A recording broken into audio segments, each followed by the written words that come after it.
Which machine? Okay, so this is the 9,000 watt PV inverter. This one has 3 strings of 14 modules of DC power coming in. It comes into this combiner box off the roof, into here, through this combiner box where there's fuses. Comes through the combiner box into the DC switch. This is the DC disconnect. This is how you shut off the power from the roof. It goes through the inverter, comes back out into the AC panel. This is inverter A.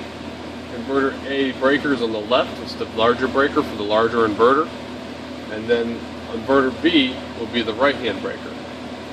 Inverter B is this inverter. This is a 4,000 watt inverter. It has 2 strings of 9 modules on this one. And this is going to, again, works the same way. It has a DC switch on the bottom.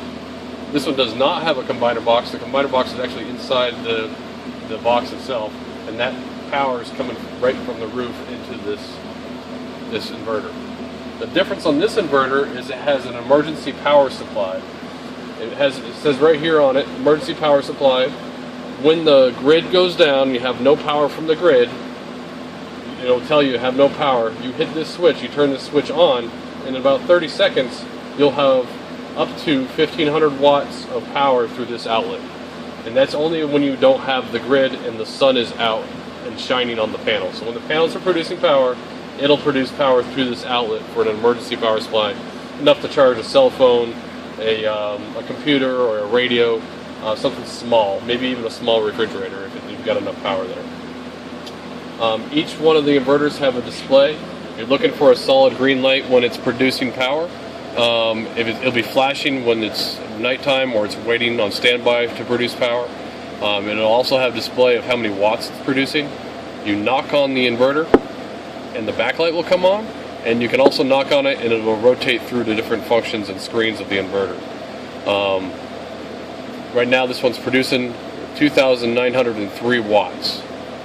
And it'll also have a kilowatt hours of total. Right now you have over 2 kilowatt hours. And over time, that's for today, and then over time you'll have a total produced in the system's lifetime.